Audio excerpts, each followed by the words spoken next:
കൊല്ലത്തും ഇളയദളപതി വിജയ് മുഖ്യമന്ത്രിയായതിൽ ആഘോഷിച്ച് ടി.വി.കെ പ്രവർത്തകർ.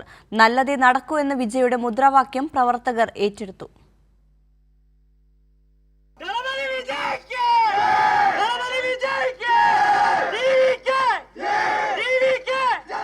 അപ്രതീക്ഷിത വിജയവും ഇടതുപിന്തുണയോടെ ജോസഫ് വിജയ് മുഖ്യമന്ത്രിയായി സത്യപ്രതിജ്ഞ ചെയ്തതും കൊല്ലത്തെ വിജയ് ഫാൻസ് പ്രവർത്തകർക്കും ടി.വി.കെ പ്രവർത്തകർക്കും പറഞ്ഞറിയിക്കാൻ പറ്റാത്ത സന്തോഷമുണ്ട്.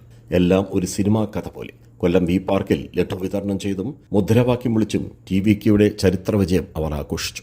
തർക്കുറി എന്ന് പറഞ്ഞ് പരിഹസിച്ചവർക്ക് വിജയുടെ മുഖ്യമന്ത്രി സ്ഥാനമാണ് മറുപടിയെന്ന് അവർ ഉറക്കെ പറഞ്ഞു. കേരളത്തിലുള്ള ആൾക്കാരും തമിഴ്നാട്ടിലുള്ളവരും പറഞ്ഞൊരു കാര്യം, വിജയ് മുഖ്യമന്ത്രി ആവാനോ ജയിക്കാനോ പോകുന്നില്ല, ജോസഫ് വിജയ് എന്ന ഞാൻ എന്ന് പറഞ്ഞുകൊണ്ട് തമിഴ്നാടിന്റെ മുഖ്യമന്ത്രിയായി, ആ തർക്കുറി തന്നെ തമിഴ്നാടിന്റെ മുഖ്യമന്ത്രിയായി നിൽക്കുന്നു. വി പാർക്കിൽ നിന്ന് ടി.വി.കെ പ്രവർത്തകർ നഗരം ചുറ്റി കൊല്ലം ബീച്ചിലേക്ക് ഇരുചക്ര വാഹന റാലിയും നടത്തി.